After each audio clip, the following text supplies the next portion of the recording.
Hello, everybody. Good morning and welcome to Texas Motor Speedway here for Bonfire Racing League.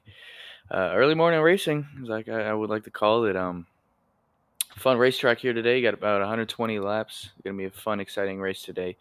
Uh, Track temp's not too bad right now. Looking about 110, 115 degrees, so not too slick of a track for Texas hot weather that we're usually used to. But right now, we're still middle of qualifying. Sean Cheeseman, top of the board, 29.618, the first place. Right now, we have a two-way tie for fourth, Chris Morrell and Matt Clark. So it's pretty cool, 29.779. I've seen that before, but very rarely. So that's very interesting. Right now, our top five: Sean Cheeseman, 29.618; Dennis Puckett, 29.679; Thomas Fox at 29.6 or 7.67, excuse me. Christopher Small, 29.779, and Matthew Clark, 29.779 for time in the fifth. So very interesting. Got about 25-ish, 30-ish car field today, so I'm looking forward to a lot of exciting racing. Texas Motor Speedway. Maybe not in this newer format, not as exciting racing, but it definitely still brings a lot more better racing than you would usually see at other tracks, especially this one, especially in 1 and 2, where you can gain a lot of time and definitely lose it. So I'm excited to look for this. I'm excited to look forward to this race today. I'm joined here by Robert Moyer Jr. Robert, would you like to say anything? Yes, all right. Well, thank you, ladies and gentlemen, here to Bonfire Racing League here on a Sunday morning. Like Hunter said, we'd like to welcome Hunter Hayward up to the booth here. He has done this before, so everybody out there on YouTube in the league, welcome Hunter here to Freaky Fast Broadcasting, where he'll be calling all the action today, this morning, evening, wherever you're at out in the world here at Bonfire at Texas with the new layout, I do believe this is. So from what the looks of it here, Hunter is. So what can these guys take away from this track? What is the key? If you were hopping in the car this morning here, Hunter, what would your keys be to try to get a victory here? The biggest key for sure is tire management, and tire management is so important at a track like this, especially in turn 1 and 2, where you can gain and lose so much time every single lap. Turn 1 and 2, instead of being the same as 3 and 4 in the past, now is turned into a flatter dog leg that you have to slow down the car much more to be able to get it down to the white paint that you could in the past in 1 and 2. And slower speeds now mean harder on the tires when you turn more, since you're trying to get as much speed as possible. So uh, maybe people who lag back in the beginning just have to try to save the right front of the people that are going to be able to win this race today, especially if it goes green. All right. Well, there's your keys to today's race here at Texas with these gentlemen here at Bonfire Racing League. As it looks like we're getting ready, we got about 2 minutes left to go here in qualifying right now. We got Kevin in that 62 sitting up on the board right now with the 29.54, with Cheeseman right behind him there, Hunter, with the 29.61. And then we got Dennis with the 29.6. We got some his brother then in the 16 of the 76 there, actually putting down a 29.7. So we have brothers out here running. But right now, what's really catching me off guard here is Chris in that number 5. From what I heard this week, he didn't get much practice in, as we all know, he has a newborn, and it was probably one of them rough weeks at work and coming home and taking care of a newborn. So he said he didn't get a chance since Evolution Racing League there in the ARCA on Tuesday to hop in and get some laps put down. So he was going to do some a little bit last night and this morning, and I really think it's showing. P7 right now here in qualifying there, Hunter. And Robert, I'd like to add on that. I've raced with Christopher Small before here on Freaky Fast as well. Not too much of a guy with qualifying. I know he can put it on top of the board much easily, but as you mentioned, not much practice. All I know is Christopher Small's got really good pace, and he's really good and able to win in any car. So I'm not too psyched up about him not being able to qualify way up to the top of the board, row 4 right now, which still isn't too bad. But I can definitely, I wouldn't count him out for this race today, and I could definitely see him up front in the later in this race. Yes, I agree. I think he'll figure it out. You know, like you said, you take your pace and you run your race and you figure out, okay, within 20 laps, this is what my tires are gonna do. Okay, lap 25 is when the car starts pushing.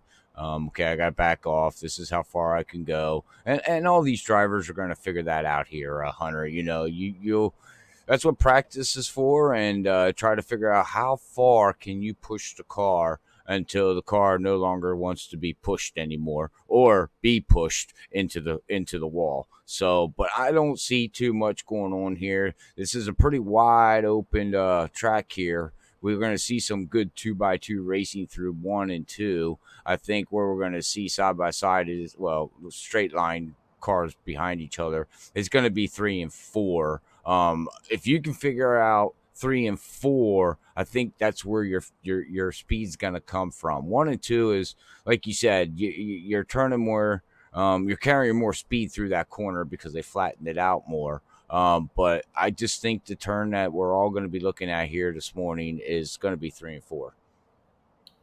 3 and 4 definitely can carry a lot more speed in the corners since it's way more high banked and just not as flattened out like the dog leg in 1 and 2 there, Robert. And that's why the drivers are wide open for most of the run in 3 and 4. I think the best passing zone though today you will be able to see is 1 and 2 since drivers might be even on the brake a little bit today. I know, right? Brake this package, crazy. But in 1 and 2, I really think that you're going to see the most passes out there today, since you can gain or lose as much time uh, as you can gain. You can gain a lot of time and lose a lot of time. It's just how hard you are in that right front in 1 and 2. Brakes? What are brakes? I We're know, race right? car drivers. We don't use brakes. Like what? All right. Well, qualifying is now over. We'll bring up your qualifying results here. Hunter, if you want a quick run through at least the top 10 here, and we'll get ready to rock and roll here for 120 laps here at Texas Motor Speedway. All right, top of the board, Kevin Bullock, 29.548, pole position. Running in second, you got Ryan Twinman. Third place, Sean Cheeseman. Fourth place, Sean I'm sorry, I'm still learning last names out Cheeseman. there, folks. Cheeseman. Yeah, I apologize. Sean Cheeseman. Then Sean Jensick. Yep. P5, Dennis Puckett. P6, Robbie Cheeseman. P7, Thomas Fox. P8, Christopher Small. P9, Matthew Clark. P10, Caleb King. P11, David Medina. P12, Cody Corsi. Dorsey, I apologize. It's okay. Hunter's a little nervous, ladies and gentlemen. First day back in the job. It's always a rough thing. P14, we got Nathan Maurer. Hey, it's kind of similar to yours, Robert. I got P15, Travis White. P16, Gary Wright. P17, Brandon Shelton. P18, we got Doug Neal. P19, Justin White. And P20, John Hopley. All right, that's going to be your top 20. And just to let everybody know, and the league, when they do eventually go back and watch this, Hunter will learn the names. You know how it is, first-time names. It can get a little bit confusing, as I am still learning names. As a lot of people know, normally we have Lee Tidwell up in the booth here, but right now he cannot make it due to work circumstances. So he has to take care of that kind of stuff. So I'm not good with names either, Hunter. So I'm going to throw the big apology right now to everybody out there. Please don't get mad at me or Hunter. Yeah, no, and that's the most understanding thing. I mean, I know I might have a more simple name, especially name that start with both the same letters, so it's much easier for people to remember me. It's just, it's always hard for the first time meeting somebody or learning somebody new and learning their name, especially when they have a complicated last name. They can't really tell you how it's pronounced right at the moment. So, yeah, it'll take us some time to learn, but we'll figure it out.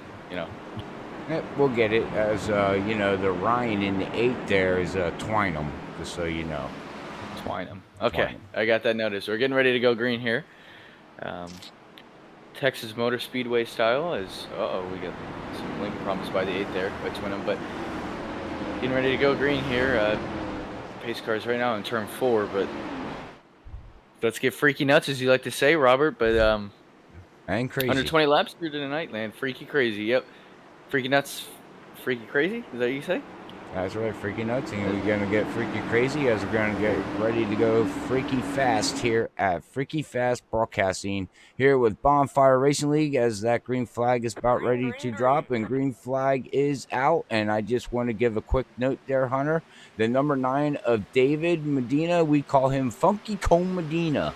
I don't know if you know that song, but that's definitely his nickname from Lee Tidwell. But here we are going into turn 1, side by side. You can just see how much room these guys have here at Hunter. Oh, we already have a vehicle spinning, and a yellow is out, as it looked like Caleb King got involved into that one. That is correct. Let's look here. That is very interesting. I did not see what happened, since it was more towards the back of the pack, but it looks like he was running higher in the groove in 1 and 2, and it just lost grip, and it went around on him. Yeah, it looks like cold tires. Something we didn't talk about here, Hunter. Cold tires is definitely going to be a key factor. You're going to need to get these tires heated up within the first, 3 to 4 laps, maybe 5 laps, to get the air pressure up, tire temperatures up, and then you should be able to go. But right there is a key thing that we were talking about, and you were talking about here in the pre-race, is 1 and 2, exiting on 1 and 2. You can carry so much momentum out of there, but at the same time on cold tires, we'll see that all night if these gentlemen, don't let these tires heat up. And also, it looks like too, Hunter, you don't want to get too high up in the groove there between the turns, because I don't know if anybody else out there seeing it, but there is a lot of rubber laid down on these top of this track. So if you get up in that dirty rubber, that's going to really upset the tires and the car for just mechanical grip. I mean, we can see it right here. Hunter going into 1 and 2, you see them little black marbles all above there, and that's only going to get worse, ladies and gentlemen, as the race moves on.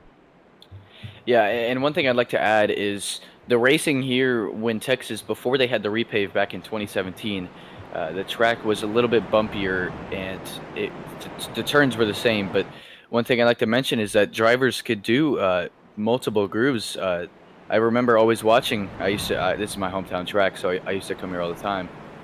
Still do, but I remember always watching Kevin Harvick and Jimmy Johnson, and Harvick would be right on the wall, and Jimmy would be right on that white line. So that's one thing I really liked watching. And then after the repave, it kind of made the racing one groove. Since the track is still being built in by that rubber, it's still kind of one groove right now. So when you notice right now, right up on that top line, there's not much grip. Added to that black marbles, it then makes it a lot more loose, and that's why it's a lack of grip. Later in the run, when the rubber kind of builds in and it heats up the track more, the top line will get a little bit more grip. Maybe in 3 and 4, I don't know, in 1 and 2, and that's why you see in real life as well, they add that PJ1 up at the top of 3 and 4. I don't know 1 and 2. I'm pretty sure it's just 3 and 4, just so that rubber can get built in, because that rubber is then activated by heat, and it helps the cars get more grip and help cars use multi-grooves and newly paved tracks.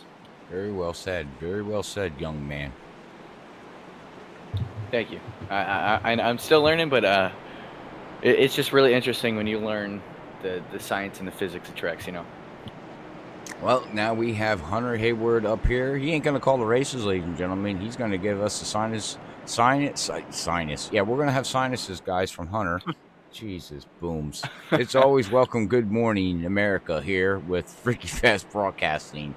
Even Lee Tidwell goes through it. But, yeah, we're going to learn from Hunter the physics of the track. I mean, everybody take out your notes and, write them down, because, I mean, that was just pretty good information there, what you're saying of what they do in real life. And like you said, this track was repaved, and to me, it's not mature yet. It's not like an old track yet. It takes years for a track to be able to give something like Atlanta, you know what I mean, where that hasn't been repaved in over God knows how long, over a decade, you know what I mean? So Atlanta has not been repaved since 1996, I believe.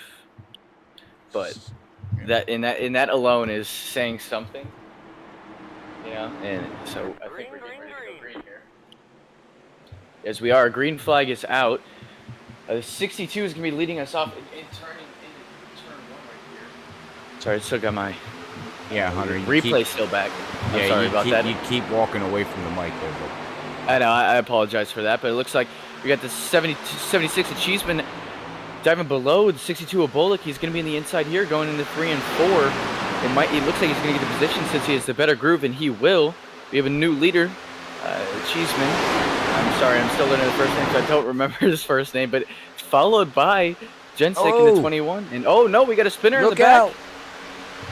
I don't believe he's doing. That's gonna be a yellow flag. That's gonna be his brother, man, the 16 there, Hunter. He coming out, going through the tri-oval. He just upped and looped that thing.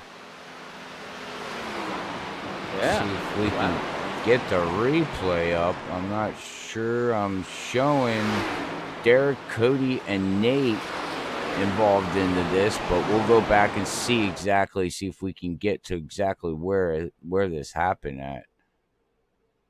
As it's it's right there. Yeah, it looks like Robbie Cheeseman either got loose on exit or someone gave him a little love tap and sent him around. I can't really tell.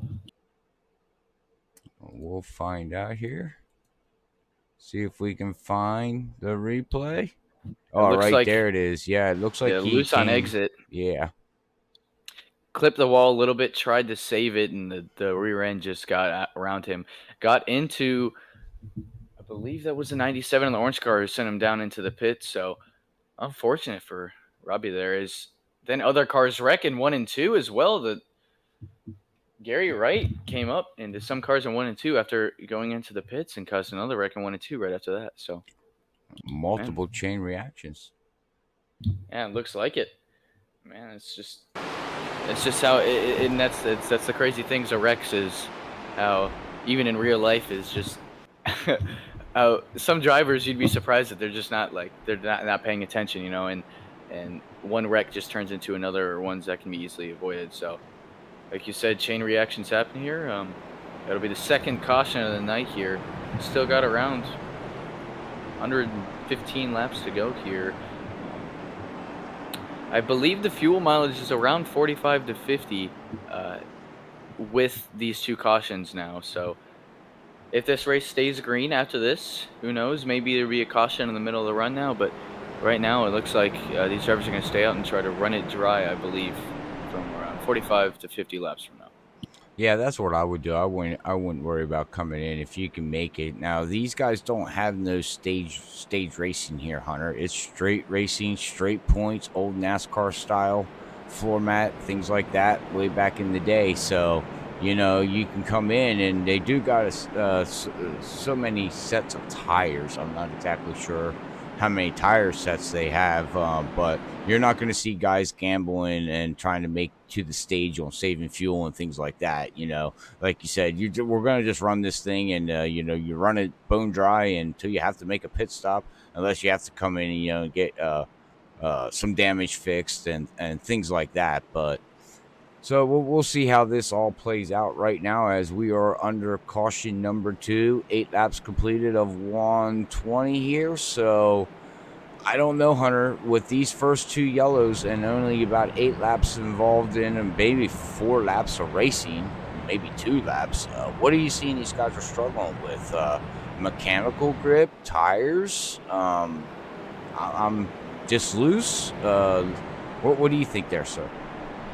So from the looks of it right now, the 2 wrecks are spins in the higher grooves, and from my viewpoint, I believe that it is a little bit of tires and mechanical. I wouldn't say mechanical grip. I believe it's just more tires and the lack of grip that tire has.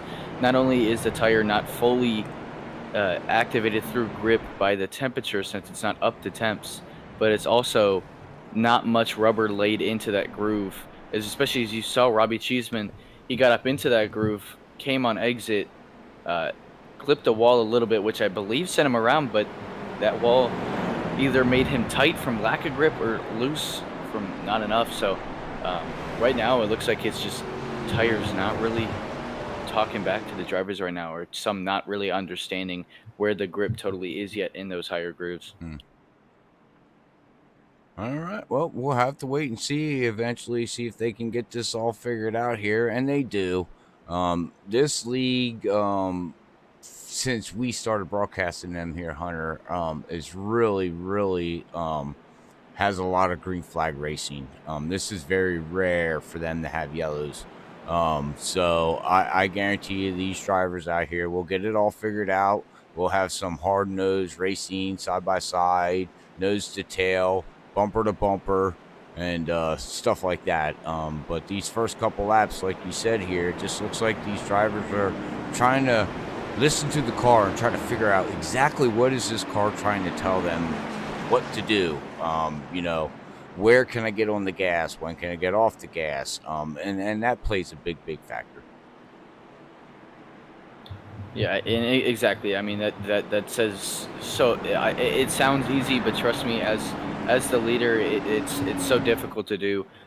Focus on your car while focusing on people behind you, and just getting into that pace of, okay, I got to do this. I got to maintain my pace. I still got to save my stuff. I got to look at my strategy. I got to see if I'm taking tires. I got to know what I'm doing in the future as well. So racing at tracks like this, added with strategy makes it even better.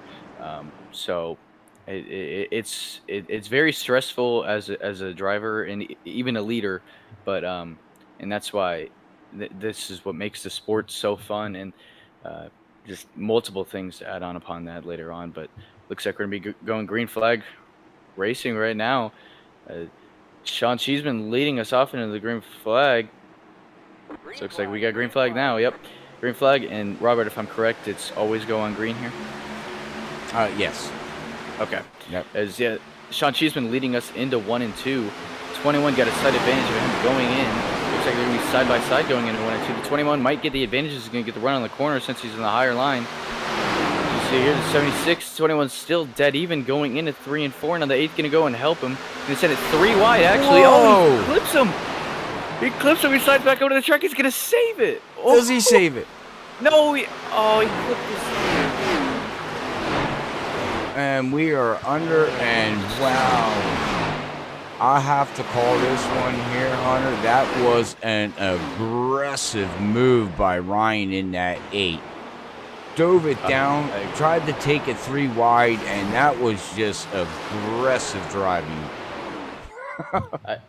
No, I 100% agree. I believe that he definitely had to run on the exit since he had the draft in the dirty air in the same line as Cheeseman, but that move, I believe, is too early with only 10 laps into the race, especially after taking or clipping the leader and sending him around. It looks like the leader is going to have damage as well since he got into, I believe, the 62 and sent him around. But just unfortunate for the leader since he really couldn't do anything there since, I mean, I don't know the 8, so I don't know what to call on a judgment from him there, but it looked like it was just a hard racing move that just turned into a wreck. I don't call it a hard racing move. I'll be dead honest with you. That was aggressive driving. Oh, it was aggressive driving. It definitely was. Like you said, it was way too early for that. He dove that thing down, and he tried to take that position, and we'll leave it at that, ladies and gentlemen. Yeah, and I know you used to sim race like this all the time earlier before your Freaky Fast days, and I heard hearing from a little birdie, you didn't tolerate stuff like that back in your league, so. I mean, so I understand you don't like aggressive racing like that, and I understand from multiple perspectives. I mean, it's just. Well, that bird needs to be shot. Whoa! Dang! With a BB gun, Yeah, but still, I mean, it's a poor little bird. I don't want the stupid bird. Yeah, but like you said, I mean, aggressive racing and hard racing can be very entertaining, but sometimes you get the bad end of the line right there, and it turns out in a wreck, especially early in the races. So not fortunate for everybody, and sometimes it turns out to be like that, and that's why it can definitely upset many people. But right now, your leader, now 21 of Gensic, got a Martin Truex scheme. Martin Truex, but he's not Martin Truex, so at least I don't have to hate him. But he does rock the 21 like I do tonight at SRU, 8 Yeah. o'clock Eastern. Check us out tonight, guys. Sim Racing Unleashed. We're also here at Texas in the next gen cars, though. So, it's gonna be great racing tonight. So go check them out. But besides that, let's go back to racing here. Top two right now is Gensic and Clark, 97. Twinham still in the third and the 8, even after the trouble he got in with the 2 leaders. But yeah, let's see. We're going back racing here. What do you expect to see here, Robert, in this restart? Well, the trend that's already started in 14 laps, I'm expecting on the restart maybe another yellow. I think these guys just need to calm down, honestly. I just, like I said, this is very odd for this league and these drivers. We don't see this.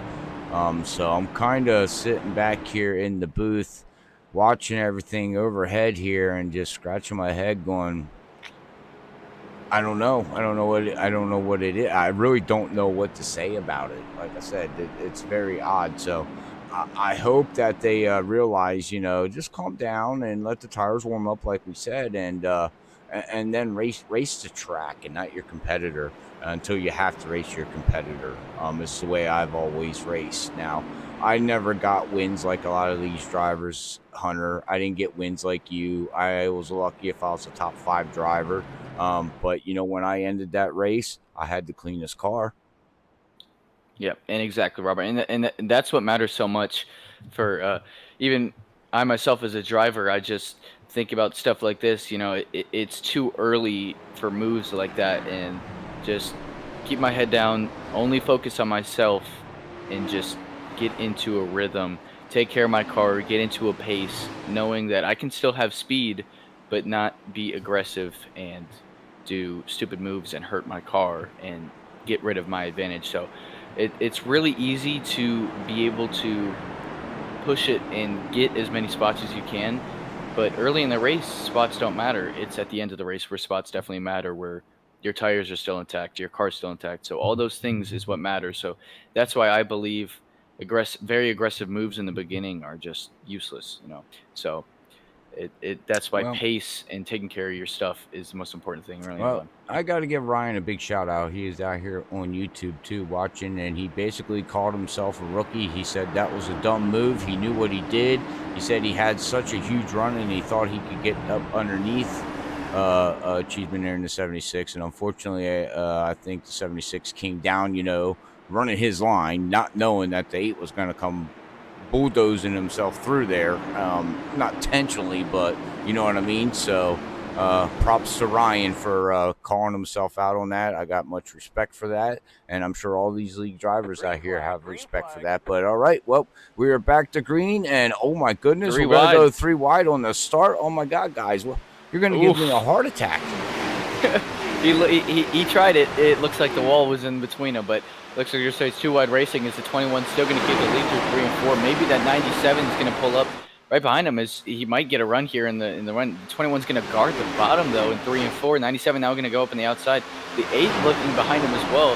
Now 97 up on the top line. 21 taking the bottom. Still, maybe possibly he's going to get the run at the top or run through the top out of 3 and 4, and now he's going to possibly he's going to have the lead going into 1 and 2. I don't know if he can keep it he can hold it down in the 3 and 4 though, or 1 and 2, excuse me. Looks like he's going to keep it side by side in the backstretch.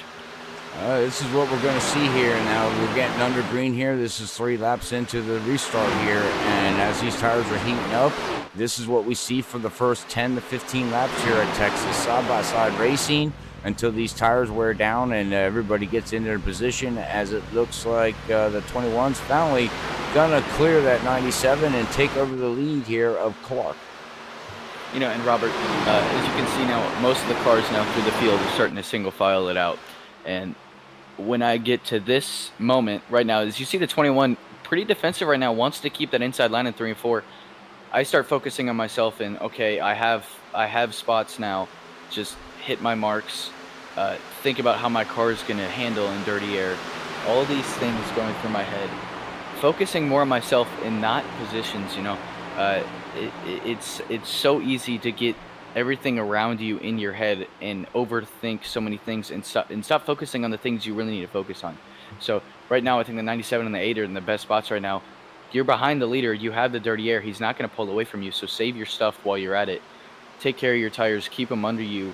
Take care of your car. Everything to be able to build that run on the leader in front of you and get around. Well, that's it. It looks like that 8 car is very, very fast to Ryan right now. He's sitting here in P3 with the 76 of Sean right behind him in P4.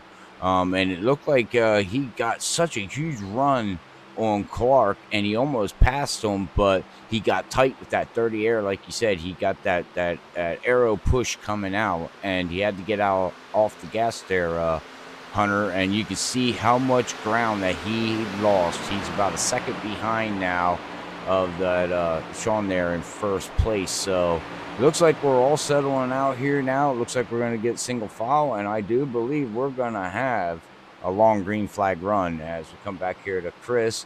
Chris right now is back here running in 8th position right now with Nick Mills right behind him, running in 8th position with Justin White in that 28, up 9 positions right now, and he's got a pack of everybody coming right at him with Funky Cole Medina trying to figure out where he wants some Funky Cole Medina at 9.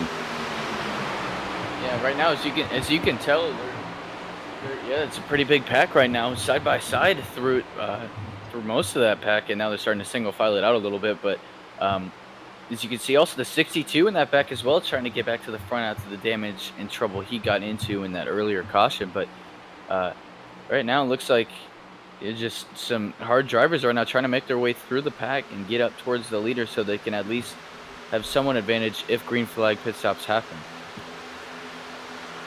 Well, from the looks of it, looks like we're going to have green flag as if they keep this the way they are, because look, I'm just amazed how wide this track is. I mean, we're looking here on a top view here, Hunter, and you can see if you give room, you can literally go 3 wide going through 1 and 2. I mean, there's plenty of room to do it. It's it's just exiting that kind of scares me. Oh, most definitely. Oh, we got a caution. Oh, yeah. Let's see what happened here. Interesting. Must have been a single car spin as well. It looks like that's on Robert Smith. Oh, yep. Interesting. As we got the Freaky Fast broadcast and replay right here, and look back and see what happened. Yeah, we'll rewind here and see exactly what happened, as he's already down on pit road. Did he wreck exiting? Blow a tire on pit road?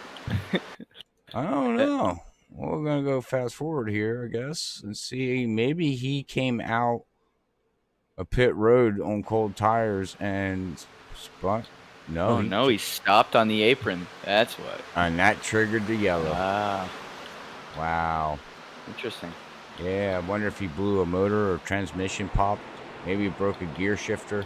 It just popped out of gear and just destroyed the tranny.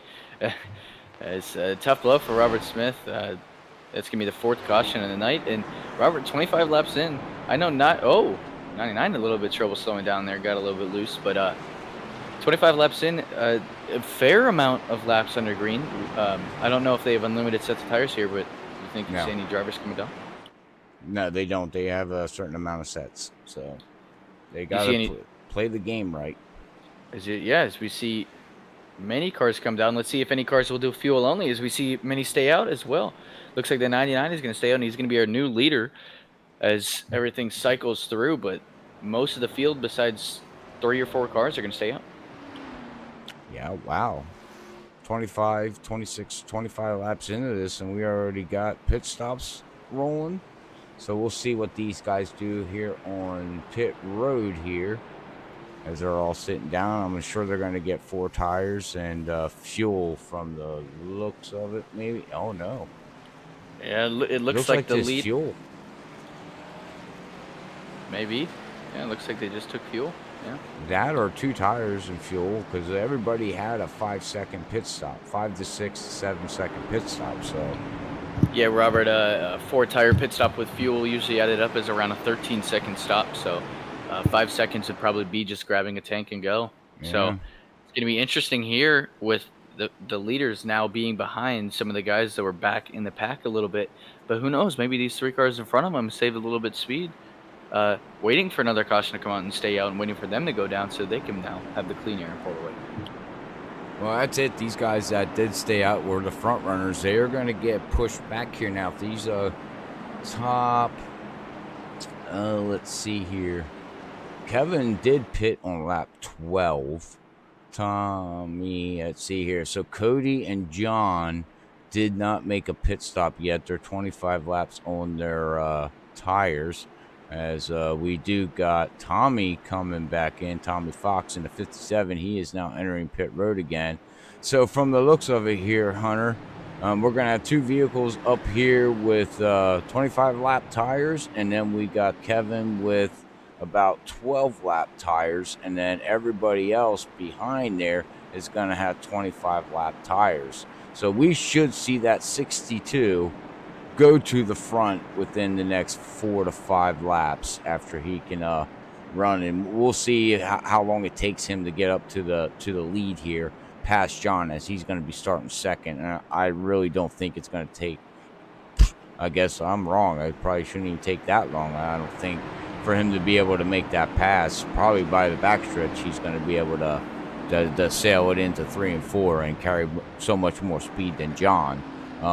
But my thing is back here with Ryan, Travis White, Chris, Brandon, Justin White, Sid. They're all on old tires yet, and first time in dirty air. So being in dirty air, they might not know how that car's going to react out here. And so they might, have to take it easy for the first couple laps to realize how hard the dirty air is, because we don't talk about it too much here.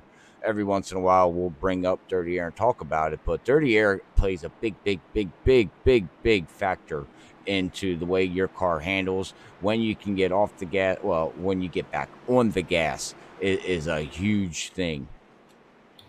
Oh, and most definitely, dirty air is it's so not talked about, yet it's so important when it comes to racing like this.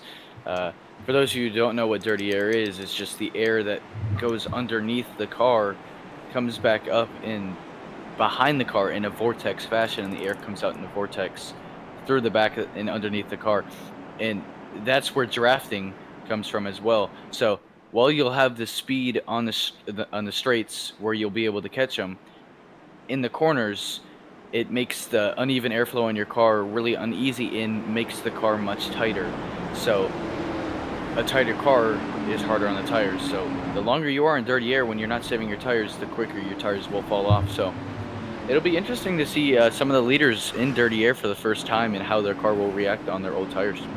Right, and that's a good thing that you said there, Hunter, because I've always looked at dirty air. The closer that you get to the car in front of you with dirty air, it's like taking a weight and putting 5 pounds on, and the closer you get, 10 pounds, 20 pounds, 30 pounds. And everybody knows with gravity, the heavier front of something will be on a car, it's not going to turn because of you know what I mean, with the weight of the pressure of the air pushing that car down, which then that's where people start talking about pushing coming out in dirty air and things like that. So we're going green here. John Hopley got a really good start right there. Looks like he got the 62 lacking there a little bit as he's going to get hooked on the restart. And he goes around. Wow. I am totally lost, ladies and gentlemen. I do apologize. I shouldn't even be apologizing. I don't know what to say. Very Hunter, interesting. you brought the devil out today. I guess I'm just a cursed commentator. I didn't have my lucky rabbit's foot with me today. Yeah. That is very interesting. It looks like the 62 just got a bad restart. He might have missed a shift, something like that, and thought he was clear on the bottom, came down a little bit and just car inside of him just had the quarter. It was on his quarter panel and might have been hooked. I'll have to look back in that replay.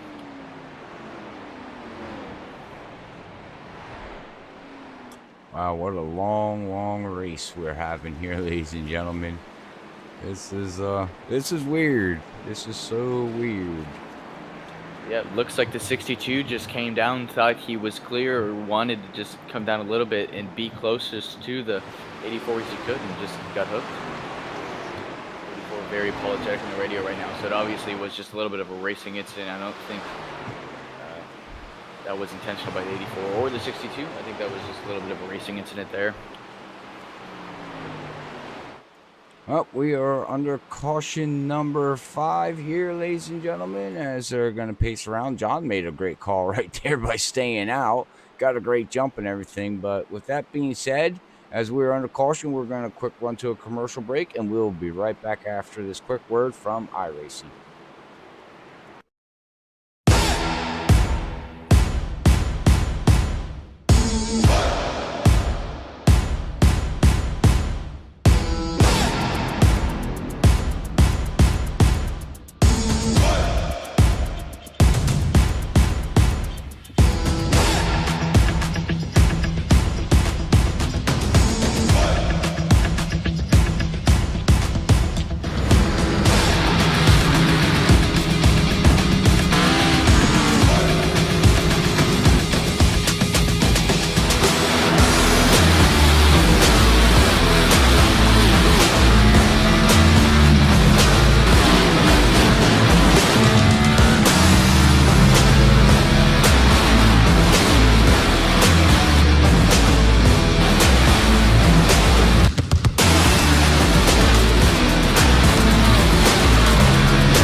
All right, ladies and gentlemen, we're back as they're getting ready to go through 3 and 4 here with Bonfire Racing League with 33 laps in the books here.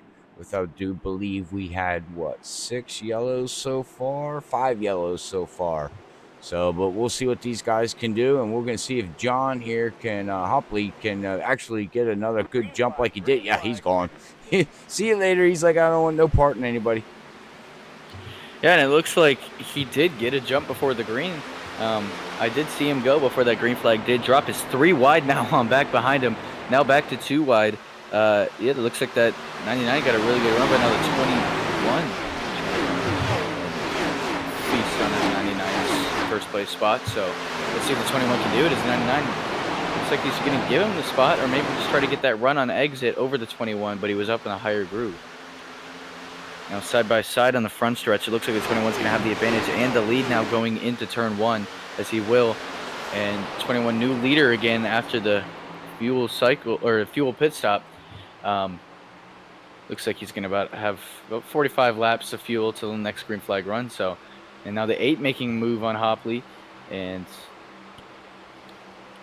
yeah, it looks like John is struggling right now. Now he is still on the same load tire-wise in this stint here, ladies and gentlemen. But difference is that all these cars that are freight training on by him, they got better fuel for weight. They got fuel their last pit stop. He didn't get in that 99. Has not made a pit stop yet. So Hunter with old tires and comparing to what these guys are doing going by him with the weight of the car, the fuel makes a huge difference too, because the 99, the car is, I would say, more freer, more looser because of not having the fuel for the weight in the back end.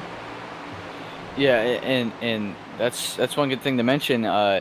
Usually when you put on 4 Mr. Feelgood's 4 tires and you don't add fuel and you're about half a tank, the car usually is tighter since there's not as much weight on that wheel, or on the tires, excuse me, and it's not as much pressure, so the tire isn't as loose and makes it feel as free. Now instead, it's much tighter, but with old tires and fuel, it either evens out or makes the car loose still, since the tires kind of are maybe just as old and still want to give out, since they're still lacking grip anyway. So maybe his car's just very free, or he's just not liking how the car feels right now, but not looking like the 99 is very happy with his car. Well, we are back under a long green flag run here. It's starting to look like again here as we're going to ride along here with Mr. White in that 19, looking to have a good run the past couple of weeks. It's been an up and down season for this 19 so far. So he's going to be working his butt off to try to work his way back up through the point system. And like I said, all these races count extremely a lot, because this is the old format of racing, so every position matters. And once you fall behind in the points, you really got to start working your way up and having good, consistently runs week in and week out to make up for 2 bad races. It's very hard, and this is old school to me, and I do love it. Yeah, and Robert, what you mentioned, just old school format, the only bonus points you can get is leading a lap and leading the most laps. So the only times you can really have an advantage is just going out and dominating a race when you fall back in points, because that's the only thing you can do. You can then beat second place by 2 spots technically with the bonus points. So it's very, very easy to fall back in points and very hard to make it back up. So being consistent in points like this is what really pays off. Mm-hmm. Yep, I call it trying to pay a bill that's 2 months behind. We all know as adults, you try to pay a bill and you fall 1 month behind. That 1 month turns into 3 months to pay that 1 month up, because it just, once you fall behind, it's very hard to get back up to the front. Not that it can't be done, because it can be done. I just take general things in life, Hunter, and I try to apply it to NASCAR and racing in general. As you hear me talking about things like that. But right now we're looking at Funky Comedina in that number 9. He's running a different paint scheme that I am not used to seeing. That is a funky Cole Medina scheme there, if you ask me. Oh yeah, most definitely, and knowing his nickname, Funky Cole Medina, you definitely would see some funky race paint schemes right now. I mean, still learning names here, but Funky Cole Medina is definitely one I'll remember. Just say David Medina, but yeah, just call him Funky Cole Medina. He tunes in every Saturday night here at Freaky Fast, says hi to everybody, and Lee and Sam and the whole crew here. So we do much appreciate him tuning in and taking his time on a Saturday night just to swing by and say hello. But all right, well, we're gonna go up here to Doug Neal running up and 10th position, up 8 positions right now to start in 18th position there in that 77 Simbox. Proud sponsor of this league too here. Make sure you check out Simbox. Pretty nice button boxes that Doug there actually he makes Lee. Sorry, Hunter. I'm so used to Lee being in the booth. I called you Lee. I need coffee. It's all good. It's all good. I'm still new here, so I'm probably just gonna.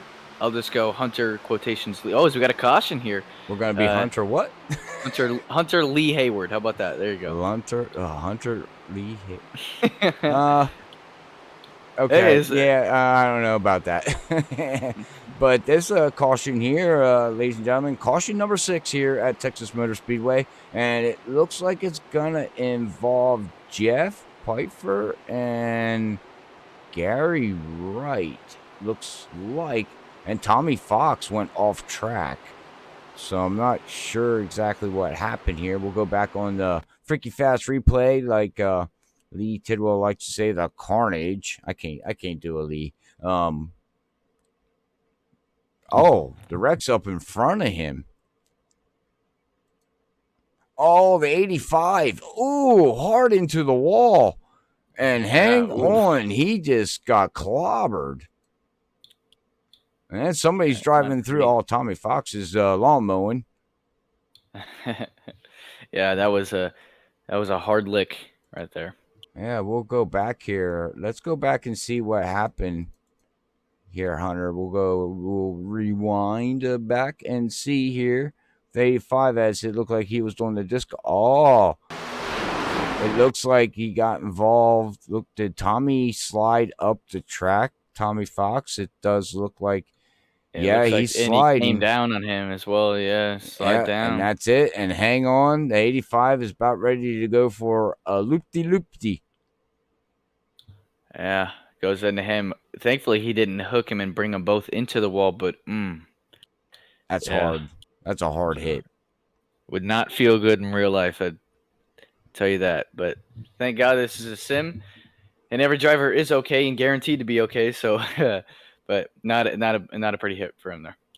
No, and you can see him just going around, and then you had Gary there in the 6. He got sideswiped, and then he went straight up into the wall too, and head firsted it right into the wall. And whoa, Gary still wasn't done. Somebody else came and hit him, and he just took it right to pit road. He just wanted to just end it, just kill the entire car right there, end it off. But looks like all the leaders came down on pit road. Robert, you have the pit stop times. It looks like, I believe, the leaders took 4 tires.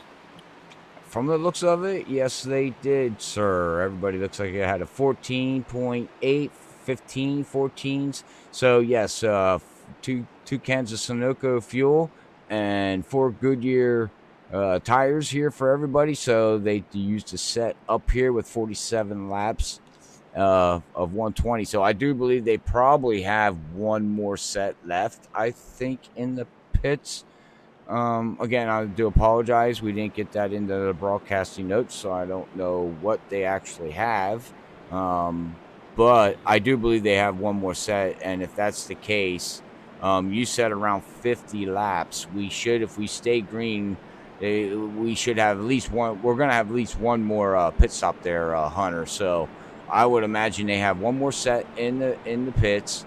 Go 50 laps. We're looking around 100. It'll be a 20-lap stint left there if they go down and stay green. What would your strategy be here? Run the tank out to around lap 100, go in, take all 4 of your tires, and finish it off on 20 laps, or would you cut this stint in half to make sure you had enough towards the end of the race to maybe do a 30 lap stint or 40 lap stint? What would you do? Yeah, Robert. So it looks like, from the looks of it, you were right. There's 3 total sets in the race, so they only have 1 more set left in the pit, so they better use it wisely. But also, Ooh, the fuel okay. limit, the fuel limit is not 100%. They have it down to Mm, 78. So mm, that's an interesting thing there. But mm. it looks like a full green flag run then would only be around 40 laps. So 40 Okay. 45 laps this show.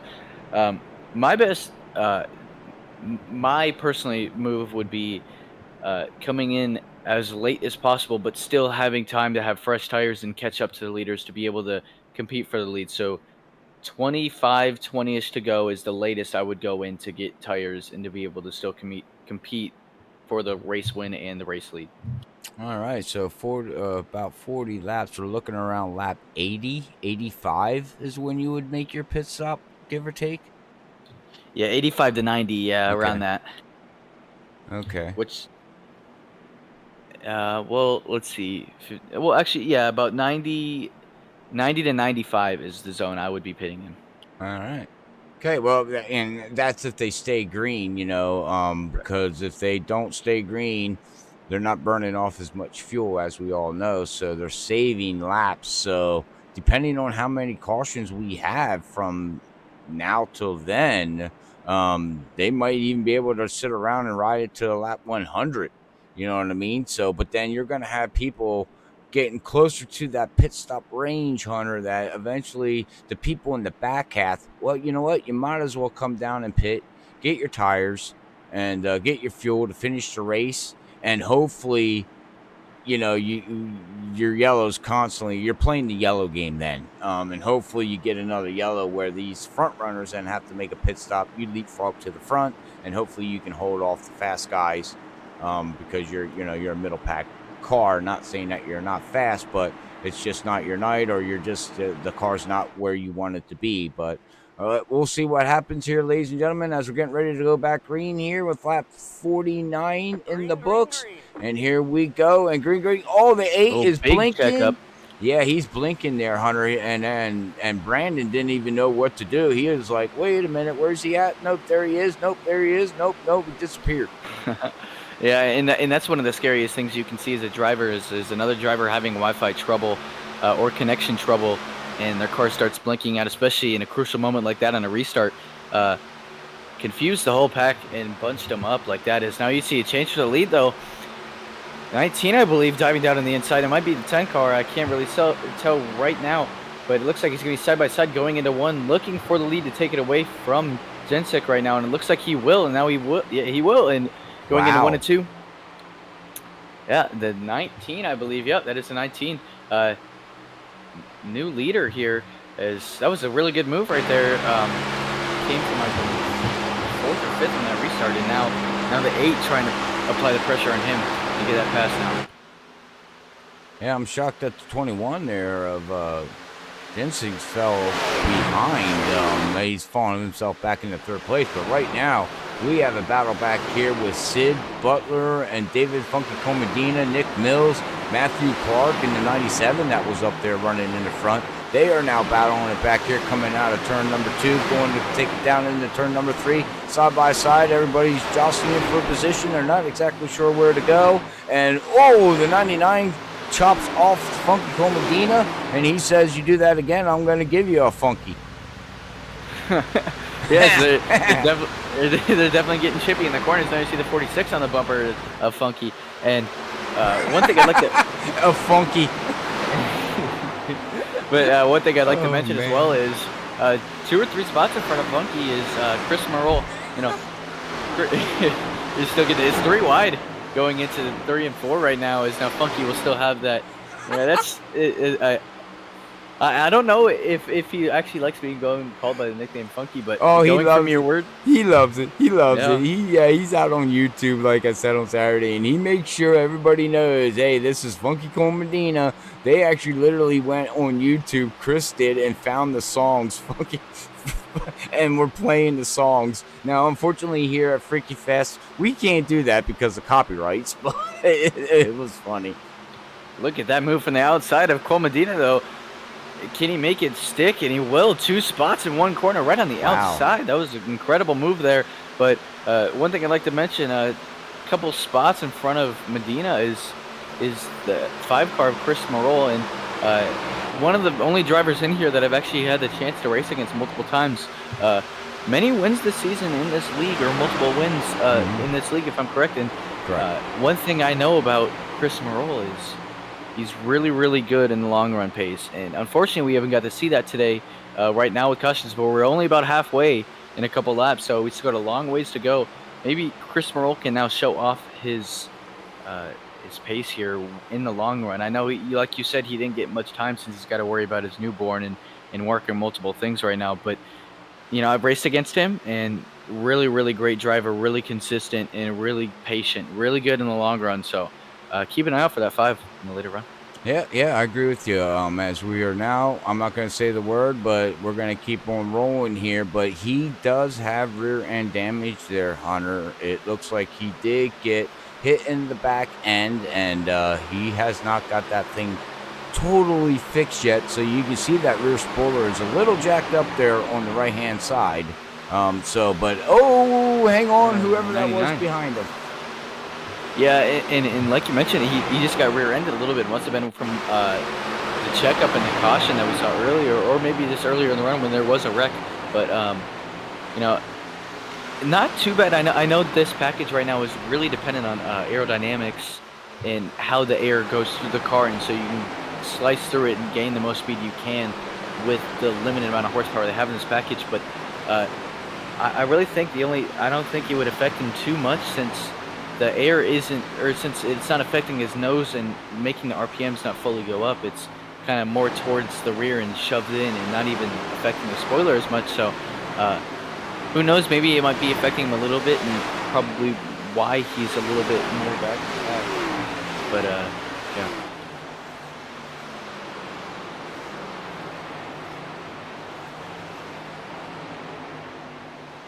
All right, well, looking at here, I do much appreciate YouTube is now. We got everybody rolling in. Everybody's getting up out of bed here and joining us here this morning here at Freaky Fast Broadcasting with Bonfire Racing League.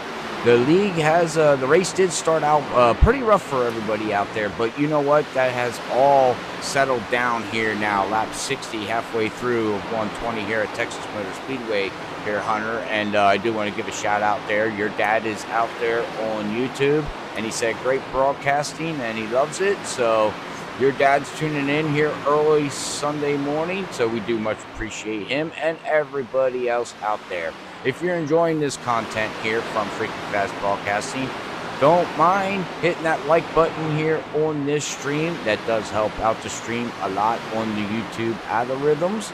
And also don't forget to hit that subscribe button here at Freaky Fast Broadcasting, so you don't miss any of the multiple actions we have racing here at Freaky Fast Broadcasting through Monday through Sunday, where we do double headers on weekends and double headers on Tuesday, and we have multiple different commentators that join into the booth, so we have different voices night in and night out. So there's always something new and exciting here at Freaky Fast Broadcasting. So we do much appreciate everybody tuning in, and I do want to appreciate say thank you to Hunter here joining me for his first race back after school, finishing out school. He did help with a couple of broadcasts, and we had him go focus on schoolwork and get that done. But since he's in his summer break, he's going to join us up here in the booth on Thursday nights, Sunday mornings every once in a while when he can, and things like that. So we'll hear more of Hunter out there as the future holds. Now, one word I get to avoid: school. All right, next 3 months, don't have to Hey now. School is fun. School is awesome. Okay, I'm trying to make it sound better than what it is, because I'm a father, so I can't. Oh yeah, I understand. You probably got kids. Yeah, I'm going not there. saying a word. I went. Yeah, yeah. Let's move on here. As it looks like right now, out here at the 76 is down 4 positions here. He had a rocky start there. Was up in the lead there, Hunter, and got a little bit of Ryan's Bud Light bumper onto his bumper there, from the great state of Canada. But looks like he's starting to rebound back a little bit. He's like I said, he's up running battling right now here side by side with the 55 of Sid Butler here for 6th position. I'm not sure. Well, now he's falling back a little bit. Maybe his tires are starting to wear off there, sir. Yeah, and like you mentioned, he got in trouble on that restart by running into the back of somebody. So I can't remember who was or what he was in line, but definitely heavy nose damage for him. And you see him getting loose. Might have clipped the apron a little bit in 3 or 4, but definitely got heavy trouble. Maybe the RPM's not going up to the full amount that he wants on the straights and in the corners. Yeah, very possible, very possible. As we'll go back here now here and look at the 07 here. He's back here running in good old 18th position, up 8 positions here right now, and trying to catch up with Matt here. That's up 4 positions here in the 82. He's just out here. Man, he hasn't even been involved in a lot. He's just out here doing his thing here. Back here in this position here of 17th position, trying to hunt down that 99 of John running in 16th position, and we'll see what they can do in this back half of the race here. But right now, from the looks of it, it looks like we're gonna have a long green flag run here, ladies and gentlemen. This is what it's looking like right now. Yeah, and Robert, we're a little bit past halfway right now, and that's like you mentioned, a long green flag run coming in. That's where strategy comes into play, and when cars will come in, take their last set in fuel to be able to make it to the run or to the end, and how much they can, or how much they know they can make it on fuel, or how far they can make it on fuel, since they know now that they know the limit kind of is 3 wide into 3 and 4 by Cheeseman in the 84 or 76 and Funky. But like I was trying to say, yeah, since they know how far they can make it on fuel, what's the earliest they can come in for 4 tires and fuel, and how much they can undercut it to try to take the lead and hope for another early caution. Well, that was going to be a conversation that we're going to be talking about here very shortly here in the next couple laps here, Hunter, is that you're going to have drivers, they're figuring out the math strategy right now. They're figuring out the fuel. Okay, we're on lap 70 of 120. How much farther do we need to go to make sure you still have tires to compete, because you don't want to pit too early and tires eventually, you burn them off and you ain't going to be able to move forward. You're just going to fall backwards when the front guys, make a pit stop, or if you're one of them in the back, because, we have other commentators up here, and they taught me a long, long time ago, which would be Zach Hall, knowledge of a lot of things, just like you, Hunter. But these tires tend to, we call it plateau, is what we call it here at Freaky Fast. You're going to be able to run to the point where you're not going to be as fast as, everybody else. Eventually a plateau. And what I mean by that, ladies and gentlemen out there, is that eventually your times are going to equal out. Even if you pitted early, when you hit that wall of those tires, everybody's running the same lap times. You're not going to gain nothing. You're not going to lose nothing. You're basically just stuck, and there's nothing you can do. So you really got to play that tire strategy game of how long can you go, and what your game plan is now. As you as a race car driver, Hunter, here on iRacing.com, what would you do here with 72 laps to go? When would you make that pit stop? Yeah, well, my best shot would probably be just how far I can go, knowing that I can still make it back up to the front to be able to compete for the race lead and win late in the run, if it stays green, that is. And That's probably with about 25-20 to go. So You're around still on that number? mid 90s, if it stays green, that's probably what I would do. It is going to be interesting to see what the leaders are going to do. I But would probably say that leaders will run it dry and try to get the most out of the tires as you can. But what like you if you're said, a back half car? your back half car, I try to undercut it. And Okay, when undercut would it, you do that? I would probably go in around the next 7 to 10 laps. So around Wow, the okay. mid 80s is probably where they would want to go. Try to get the undercut because the only the certain amount of laps and fresh tires mean so much at a track like this. So especially in 1 and 2. So uh, fresh tires in 5 or 6 laps will make up so much time, and I think that's what they're going to try to do is undercut it and try to be in front of the leaders and maybe hope for an early caution just to have that advantage on them, or maybe try to pull away as much as they can and not hope for a caution and try to have as much time as they can as far away as the faster cars behind them. Yeah, but do you think 10 lap difference on tires is a huge difference? Do you think you're going to be able to get a second out in front of these guys if you undercut them and we stay green? Do you think you can hold 10 lap tires off from a pack of cars coming towards you? Do you think when would that plateau happen? When would them cars that pitted 10 laps better tires catch up to the lap time of that leader that pitted on lap 80 is basically what I'm asking, because there's going to become a point where eventually the guys that have 10 lap better tires, it's just not going to happen. You know what I mean? It's just no matter what you do, you're going to plateau as the same lap time. Yeah, and you're correct. And the way the tires just even out or plateau, like you like to mention, it also matters on pace because some drivers just have a quicker pace, and there are times that even out might be a little bit lower for the leaders, and the cars a little bit more back in the pack, and that's the thing. But 10 lap fresher tires for leaders like this, like someone who hits about 10 laps earlier, and they have the leaders catching the 10 lap earlier tires. I don't think it would be way too early for the tires to still even out or plateau.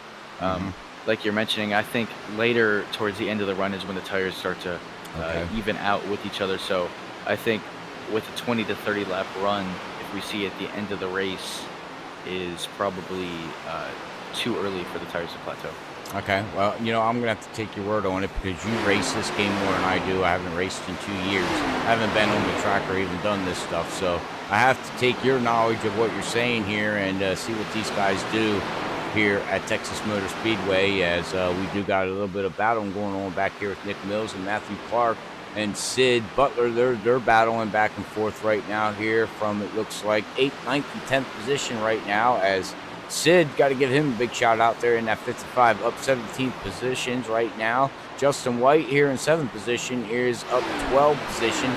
And starting 9th and running 9th is going to be Matthew Clark in that number 97. Hasn't really moved or did anything. He was up there in the front running in 2nd position, but he eventually looks like he fell back to his qualifying position in 9th position and just riding right now and seeing what he can do. You know, and remember, I'd like to mention the number 5, Chris Morrell, we were talking about him earlier, was in P8 while we were talking about him about 20 laps ago, 15 laps ago, now up to P4 and catching the leader a little bit. So, like I mentioned, really good long run pace. I bet he's really hoping right now that the race will end up going green so he can catch those leaders, especially if he has much better tires. Well, he's catching up, running in 4th position like you said there, Hunter, but looking at lap times right now, he is a 10th slower than the leader right now. Ryan is in the lead right now over Jensen. Man, I always get his last name. Sorry, Sean. This doesn't roll out of my tongue right. But they both ran a 31.67. So they both, first and second, are running the same lap time speeds. Yeah, you're right. Chris Morrell, about last lap, a couple hundredths slower than the leaders right now. This is around the time where the tires are going to start evening out, where you see Chris Morrell only about within a 10th at all times within these leaders. So not a big amount of tire difference between them. Like you said, they're just starting to plateau, but the 21 looks like he's just got a little bit more of an advantage on the 8 of Ryan 20 right now. So it looks like that 21's definitely got one of the quickest cars on long run. Yeah, he should paced all race here in that 21. Got up in the lead, fell back a little bit there. Now he's running right back up. And again, these two front runners right now, everybody, is lap times is actually really crazy because these guys are running the past 3 laps basically the same lap times. This last time by, they ran a 31.5 and a 31.5. 2/100ths of a second slower for Sean. Let's see what they do this time by Hunter here as they go across the start finish line. And I would imagine it is going to be exactly the same again. Wow. Yeah, so that is definitely the moment where they start to plateau and just start evening out. Definitely in the moment where they just can't really have an advantage, even if they saved as much as they could earlier in the run. So it's really interesting to see that that's just how the tire physics work. And even in real life, unless you really killed your stuff, they really start to even out no matter how hard you saved them.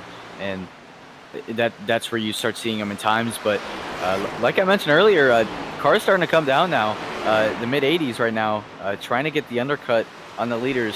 Some of them have fallen a lap down though, but that is usually how it is a 1.5-mile tracks unless you're right behind the leaders. But maybe they're just trying to get as much time and speed as they can, maybe burn up their stuff a little bit more just so they can have a little bit of undercut advantage on the leaders. That's what it looks like. It looks like Nick Mills is going to make a pit stop on lap number 80, like you said, 85. We'll see when he comes out here. He is now exiting out of the pit road. He did take 4 tires and 2 cans of fuel here, so we'll see where he falls out of here as he's exiting out. And it looks like he did pit on lap 84. Finally, the data did update here on lap 84, so he is going to be the first one to make that call. And okay, now we got Matt in 82. Pit road has opened up here. Green flag pit cycle is definitely going through, and right now I think the leaders right now battling with each other, about a tenth within each other, not even, just battling out, duking out, just trying to get the position. I think the 21's definitely got longer pace, especially when he's showing it even in the dirty air. So I bet the car will turn much better and just be more free in clean air. And I think that's what he's trying to do, is get around the 8, have an advantage, run it dry, and just have a tire advantage overall, because it looks like right now that he's definitely much quicker in the long run than Twinham right now. And it looks like Twinham, is he going down pit road? Not just yet, no. But yeah, so it looks like that 21 definitely much quicker than Twinham right now in the long run. Well, look how much, man, half a second behind now for that 21 because of lap traffic. Look at Ryan just pull away from him. Now, I don't know if lap traffic played much of a factor in that, Hunter, but he lost a lot of ground. And look at the draft. He is just, here he comes. Wow. Did he ever make up a lot of ground there coming out of 4? Yeah, he did right there. And I think it wasn't really lap traffic that was the major deal. I think they were out of the picture. They were way up high. But I think what he's experiencing right now is just the dirty air, especially going 1 and 2. If you overdrive that corner, where it's really, really easy to make a mistake, and it's very crucial to hit your marks in that corner with dirty air, where your car just doesn't have much turn, especially at the end of a run. His car just doesn't like the response to dirty air that the 8 is giving out to him. And I think that's what the 8 loves right now, is keep that car in my mirror, keep giving him the dirty air, let me pull away because my tires are better. And I think that's what he's trying to do right now. But lap 90 right now, Robert, and it looks like we're probably going to start seeing the leaders come down sooner or later. So now you see the 21 come down pit road, but I think the 8's going to stay out a couple more laps, just try to get the tire advantage, and just run it dry on fuel, run on fumes, just try to get as far as he can and the freshest tires he can. I think the 21 is doing it because he just can't get any more out of his tires, and that dirty air just killed stuff. Yeah, no, I agree with you there, Hunter. I mean, if I was 8 and Ryan there, I'd just stay out as long as I can. You already had a gap already, not over the 21, but a gap over the rest of the field.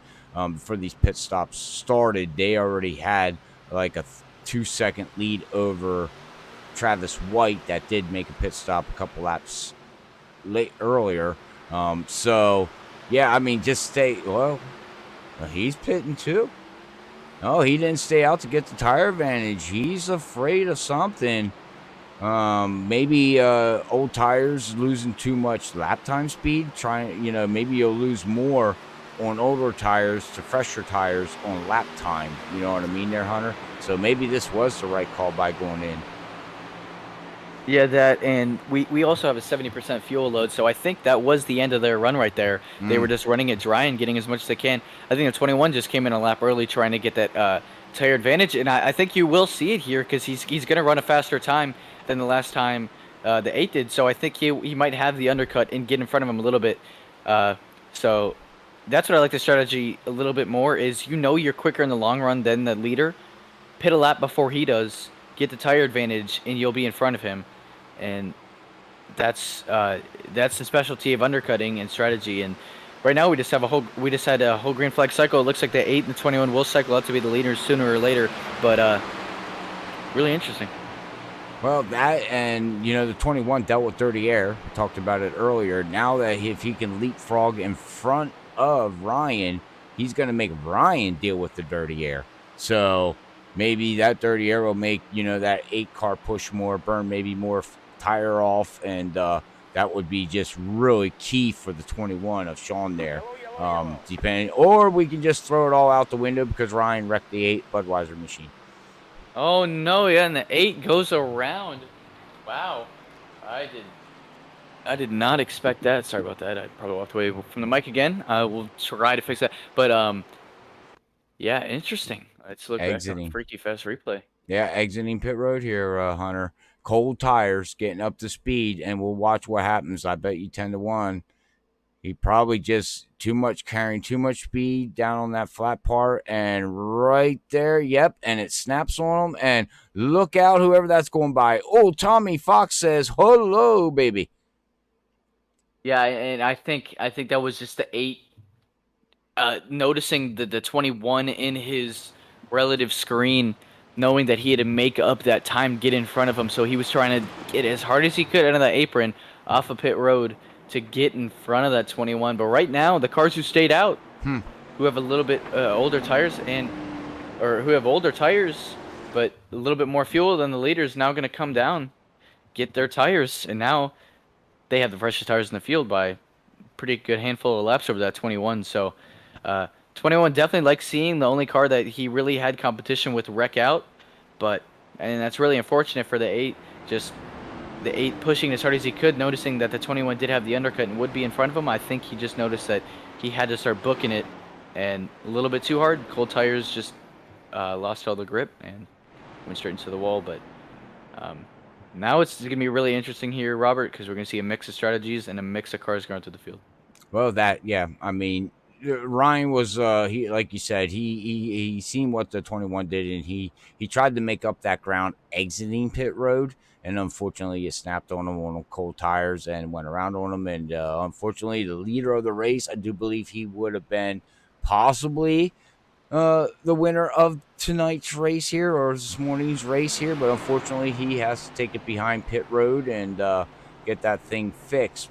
But like you said, Hunter, different strategies now, different tire strategies. Travis White pitted on lap 87.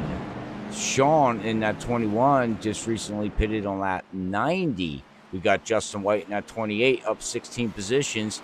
He pitted on lap 93. And then we got Cheeseman in the 76 there of Sean, and it looks like he pitted on lap 81.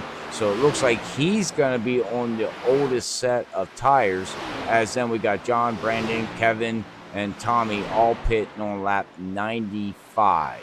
So that's going to be your top 8 on tires and pit strategy. So this is going to get very, very interesting, very, very fast. Yeah, or maybe freaky fast. Freaky fast, freaky nuts. Freaky crazy. Freaky crazy, but and one thing I'd also like to mention is only 3 to 4 lap difference. I don't think it'll be voice crack. I don't think it'll be very. Yeah, no, I'm still a little boy, but I think You're it not won't a be boy. You're a young man. a young man. There we go.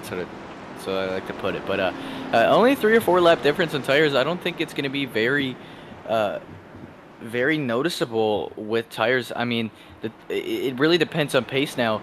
Can the 21 get up front? Can he save his stuff as much as he can? I mean, he's starting in second.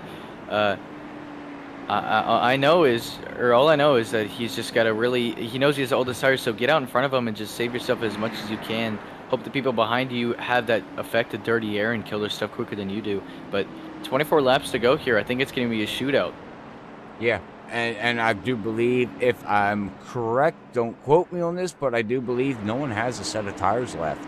So 24, 23 laps to go here. They used up their last set, so if I added it right.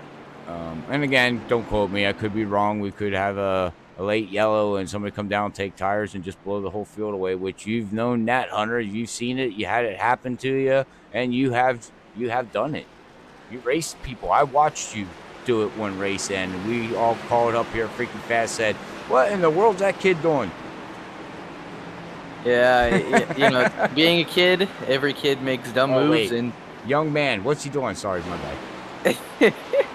being a young man, young men still make dumb moves. So definitely a lot of regretful moves I can make on and off the racetrack, but most of the time on the racetrack. And, yeah, don't go driving through grass. it's free. It's free lawn mowing service, but and then beg your plea that you need a black flag clear. Yep. After literally watching you drive through the grass. Yeah, exactly. Oh man, I love you, buddy. And that's the thing at racing. It's just you see the craziest things happen. Oh yeah. I mean, a lot of these guys here in the back, like look at Chris. He's down to 10th position now here. I'm just really shocked on this one. He did say Discord he wasn't exactly sure how how today's race is gonna panned out for him. He was like, it's going to be a hit and miss. I really didn't, like I said earlier, didn't qualify too much. I mean, practice too much and everything. And I think it's literally showing. It really is. There's just something not up to snuff with that 5 car this late morning. Yeah, back green here, as you see, the 19 got the run. Now it's almost forcing a 3 wide with the 2 of Sheldon, but looks like the 19 is going to clear him. 21 still up top, and now the 28 of White now on the bottom. 2 wide going into 3 and 4 for second and third right now. 21 still trapped up top, losing a couple spots right now. And 19 of White is your leader. Correct me if I'm wrong, Robert. The 19 and 28, father and son are brothers? I don't know. Be honest with you, I really don't know. No one ever. No, might just be a common last name. Yeah, maybe. I mean, I really don't know. Maybe they'll let us know on YouTube out here on chat or on Discord if they are brothers. But I do know this much, though, Hunter, is that these 2 guys have not won a race yet this season. So this is huge, and this is a good run for that 28 and 19 right now. And if they can hold off that 21 that does have a win this season right now, and anybody else looking through the field, the 2 of Brandon don't have a win, John, Tommy, Kevin, all don't have a win. So out of the 7, only 1 vehicle out of the top 7 has a win. So we might see a first-time winner here tonight. This late afternoon here on Sunday with Bonfire. That would be cool. That would be nice. And right now, you can see the 2 cars battling for the leader side by side right now, battling pretty hard. Both of them want the lead, but right now the 21's kind of falling back, saying, I'm out of this right now. I want to save my stuff. Y'all are going to wreck. But he's lagging back a little bit, not trying to go up there and battle. I really think he's just staying back, trying to stay patient, save his stuff, because he knows he is now probably the fastest car on the track right now. So just trying to stay patient. Still 18 more laps, 18 easy laps to burn up your stuff. So I think right now, as you can hear him, just play it easy, going down to that white line, just bringing it up, keeping it easy, not bringing it right up against the wall, just playing it calm, not pushing it really hard, just trying to take care of his right front as much as he can for his next 17 laps. Well, that's it too, what you're saying there, Hunter. You know, he's trying to take care of this vehicle right now, and the question is we seen this 21 behind the 8 of Ryan earlier, and 30 Air wasn't playing too nice with him. So we'll see if he is just backing off, like you said, saving that right front tire, because that's huge. If he can save that right front tire, then to the 2 white guys up here that are looking for the white flag. I was going to go with a rhyme with that, and I totally lost my brain, but... It happens to the best of us. It happens to the best of us. Well, you know, we got white looking for white flag. Oh, yeah? Do we say the whites are looking for the white flag? I guess. I mean, there's two whites. There we go, all right. But now you can see the 21 starting to apply the pressure to the 19. And he's trying to get that spot from the 19 in white. It looks like the tire fatigue is showing for the 19 a little bit more than the 21 as he's trying to make a move. Now you see the 19 slide up in 1-2. Big mistake for him. Gonna open the door for the 21, and he's gonna get the advantage going into 3-4. Might even pass him. Well, that's the thing here with the 19 of Travis White. He did pit on lap 87, so he does have a little bit less tires than the 21. So I think the tires started showing there a little bit. But Justin White pitted right with the 21, basically 3 lap better tires, and you can see that he has now pulled out to an 8th. Well, almost a second lead now over the second place vehicle. So with 14 to go, if he just runs his lines and keeps this thing clean, Justin should hopefully come away with this victory here tonight, which would be huge for that team. Yeah, and right now, Robert, they're looks like Justin White's a little bit is about a 500ths quicker right now than the 21 behind him. So Justin White really good in pace right now. Got about 13 laps to go right now. And right now, if Justin White can keep the pace he has right now, hopefully he doesn't like that yellow flag that begins with a C. And I don't want to say it because I feel like every single time we say it, it curses us. So I'm just going to stop saying it. But right now, it looks like Justin White really just hoping and praying that 21 burns up his stuff in the dirty airs. He is catching them right now as he's starting to filling up that mirror bigger and bigger in that 28. I think that 28 is just starting to think, hey, just don't worry about him behind me. Hit my pace. Let him burn up his stuff. He's about a 10th faster every lap here. 12 laps to go, a 10th. He is 7/10ths behind him. Within 7 laps, if he can knock off a 10th every lap, he'll have him by the end of this run, by the end of this race. He should be right on top of him. And once he's on top of him, how does he navigate that dirty air to get by? Because, you know, we all say it in racing. You can catch somebody, but passing somebody is a whole different story. Oh, there's the yellow. And oh, no. Way to go, Hunter. Hey, don't blame me. I didn't say the word. Yeah, you did. I just said yellow flag. You see, you just did. Oh, man, oh, man. Yellow number 8 here at Texas Motor Speedway here, where whatever happens in Texas stays in Texas. No, that's right? Vegas. Everything's bigger in Texas. No, it's not. It's smaller. No, well, yeah. I mean, I'm from Texas.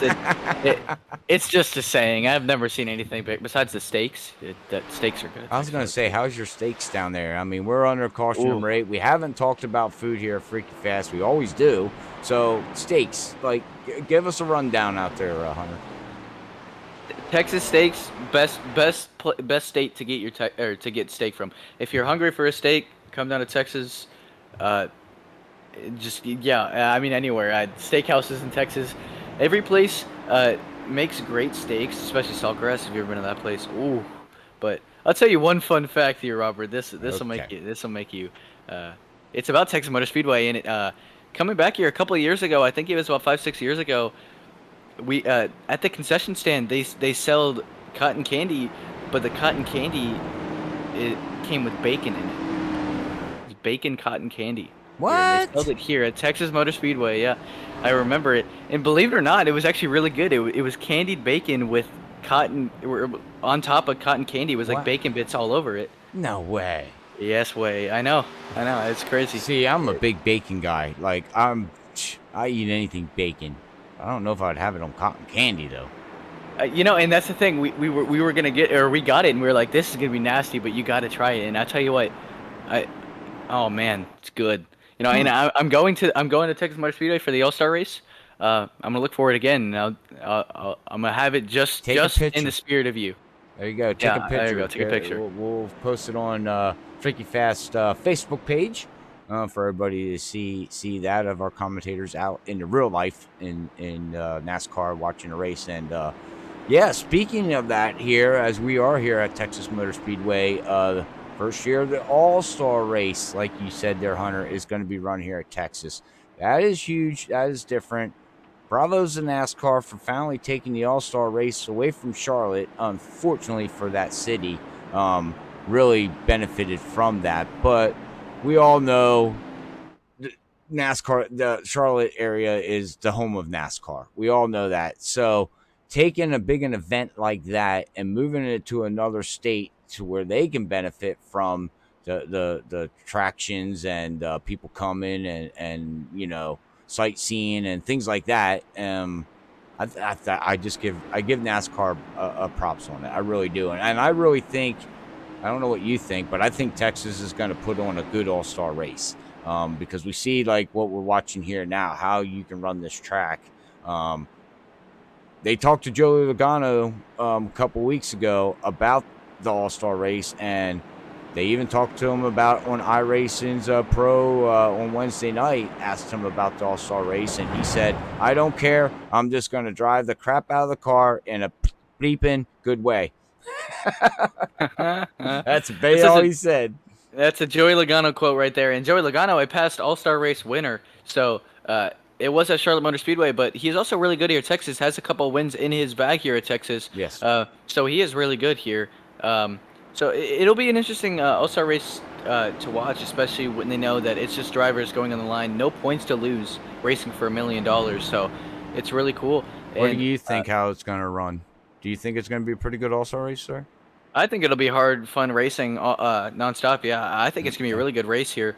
Looks like we still got 2 to go, so we can still talk about it a little bit more. But right. Yeah, I mean, the racing is going to be really hard. It is weird with the format about how they're going to inverse the field multiple times, where one stage winner will then go from the back, and it's going to be inverse. So last place will go to the lead. So it'll be really interesting. But I like that. Right, because then you'll see the different strategies of a really fast car staying in the back, now winning that stage to go in and then win the next stage, And it's really cool to see how the formats are, to see how hard drivers are to make their way up from the back to the front. And one driver I'm really going to look out for is Kyle Larson. Yeah, that Kyle Larson, I see that. But going back to a little bit about that invert, I like that. It reminds me of iRacing, old tires versus new tires. People in the back trying to get to the front.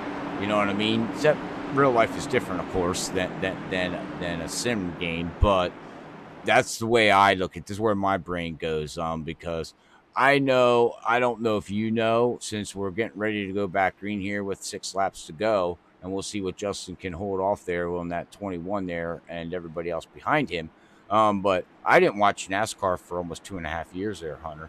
And this is the first year I've actually followed it again and watched every single race again. So hopefully NASCAR got me back into NASCAR and they're going in the right direction. So most definitely, and they're definitely still getting the interesting races they want to get and all that, especially going to multiple tracks we've never been to before: COTA, Bristol Dirt, Daytona Road, stuff like that. So it's really awesome. And I'm glad they put a lot of road racing back into NASCAR. I just think it needed it. Right. Going back green here. White's your leader now. Jensick trying to get the jump he wants in the restart. It looks like he will, having a slight advantage on White here, going into 1 and 2. Like you said, just a little bit fresher tires. Will it work, or will the top group still fail to work? And it looks like it's not going to be able to. Is a 28 now gonna? Will he clear him? He will, and have the lead with 6 to go, coming up to 5 at the start-finish line.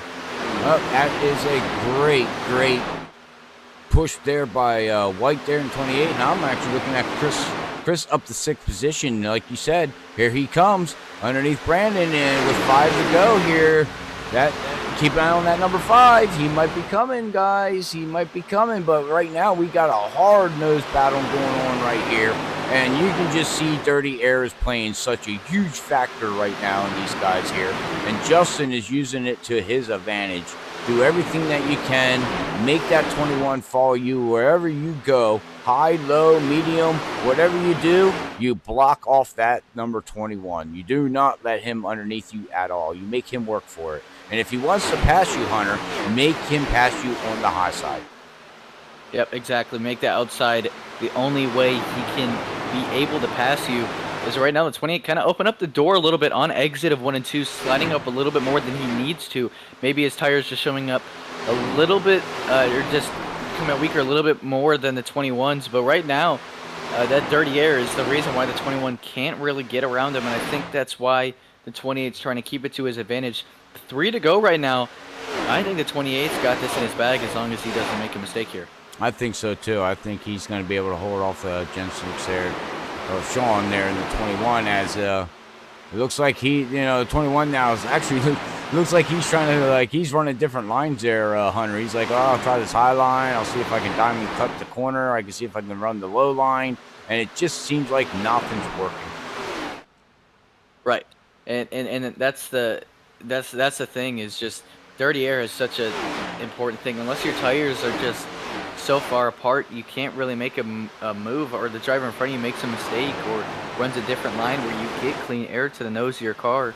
Oh, it's 21 into the wall. Gonna be the race.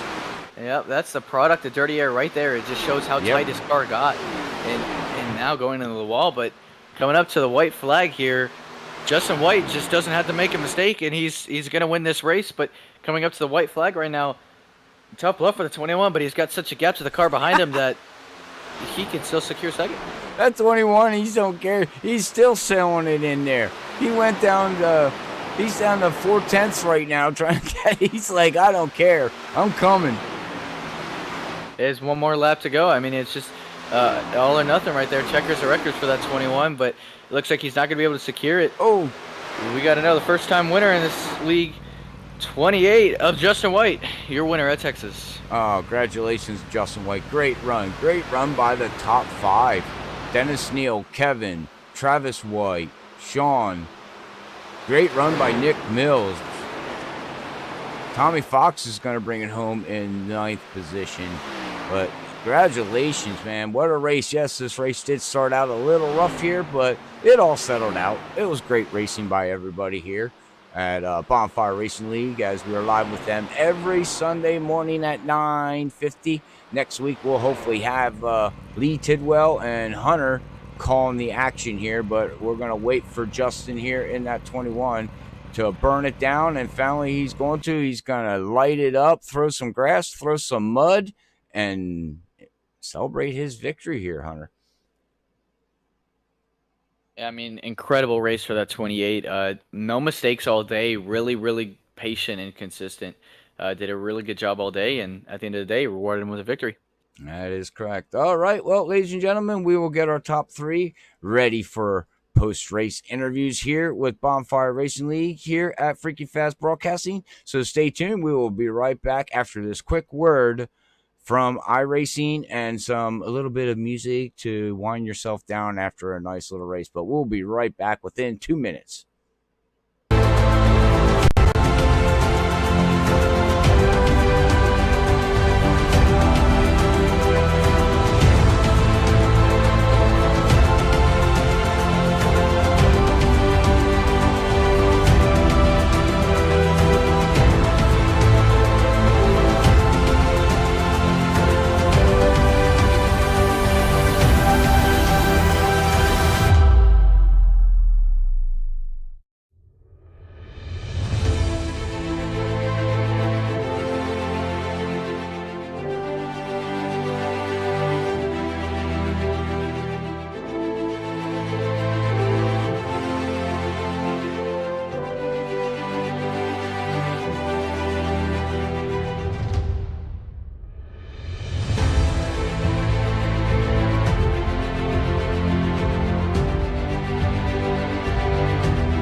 right, we are back here with our post-race interviews here with the top three here with Bonfire Racing League as we're going to get ready to talk to Travis White, Justin White, and Sean in the number 21.